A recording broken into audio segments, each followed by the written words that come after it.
What's up, guys? Adam the Bodybuilder Bully here, here at SoCal Arm Fest in Anaheim, California.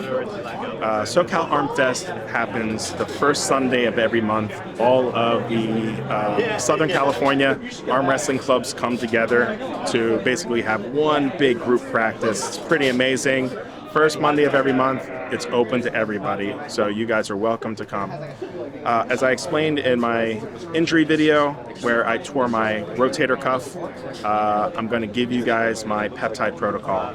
So just a brief reminder, I tore my right rotator cuff. The infraspinatus and supraspinatus muscles kind of joined into one tendon at the humerus. They tore off the bone during a bench press. So unfortunately, I had to have surgery to repair it. And basically, the surgeon did a great job. His name is Dr. Steve Mora. He's also operated on people like Thor Bjornsson. He basically fixed his pec tear. So during my surgery, I had an enhancement called a Regeneratin patch, which is a collagen patch. And they add that to the injured tendon, and it basically essentially melts into the tendon. It thickens it, so to make the repair stronger. So I'm trying to give myself every benefit I can, and I believe completely in peptides. I also do believe in stem cells. I do want to give a shout out to VitaCell stem cells, because I did use those stem cells into my left shoulder, and it was really life-changing. That basically the gains I've gotten, they also did it into my left biceps where I have nerve damage. I forgot to say that too.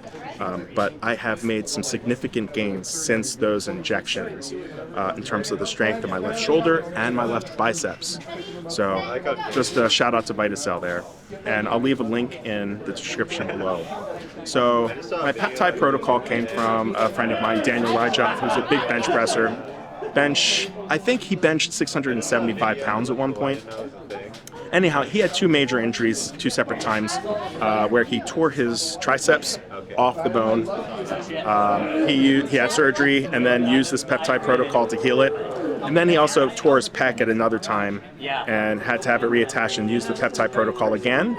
And he is up to somewhere near a 600-pound bench press again. So not only do I know it really works, but I've heard from other people that have had major surgeries and have used this particular protocol that it really does work. So let's get to it. The main peptide used is BPC 157, and that is known for healing tendons, ligaments, muscle, nerve.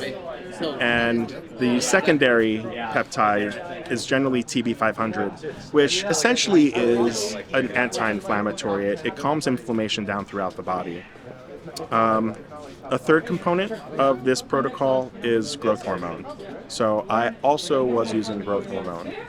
And then I'm going to talk also about one more component that comes from specifically a lab that I'm using. So what's the protocol like? First of all, if you don't know much about peptides, peptides come in powder form and in little vials. Insulin is also in these little vials as well. So it's those little vials, and you're using insulin needles to actually inject it. So it comes in a powder form. It's generally shipped to you. I have a lab that's actually very close by, so I get to just go right over to the lab, and I know it's a great lab. They produce peptides for doctors' clinics, so I know it's pharmaceutical grade, that level of peptide.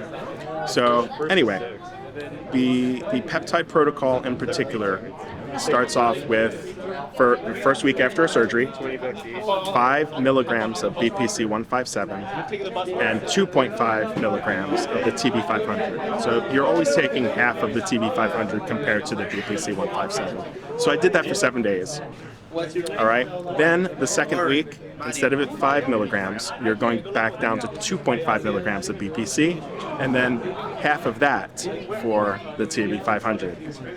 Third week, you drop down from 2.5 milligrams to 1.125 milligrams, or 1.25 milligrams.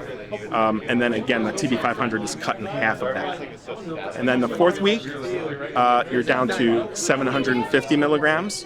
And then if you do additional weeks, which I'm doing, I'm just down to it's 750 micrograms. I'm sorry, not milligrams. 500 micrograms and 500 micrograms if you do any more weeks after that. And again, the TB500 is half of that dose.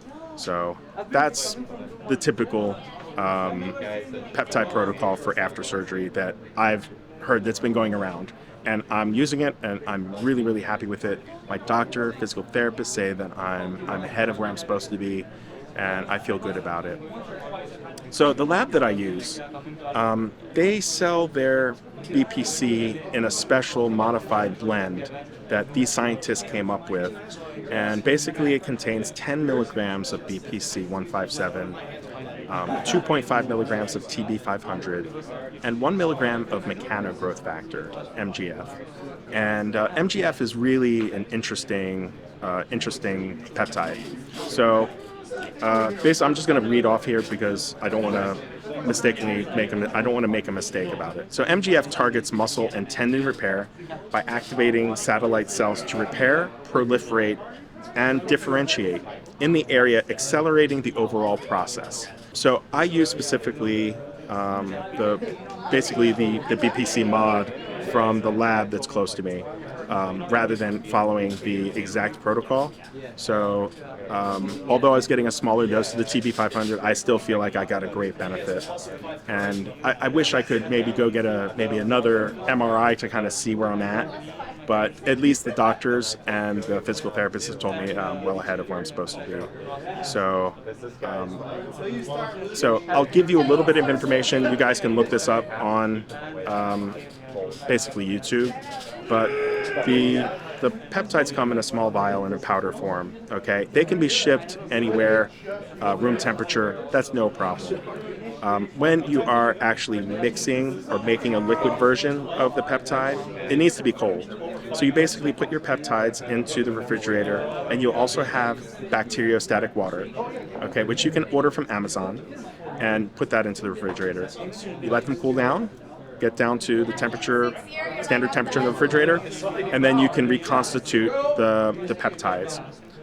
Basically, I take 1 ml of bacteriostatic water and inject it into the peptide vial and lightly mix it. And that's basically where once you do that, you need to keep it refrigerated. So I just wanted to make sure that people don't leave it out room temperature or anything like that. It has to be refrigerated once it's reconstituted.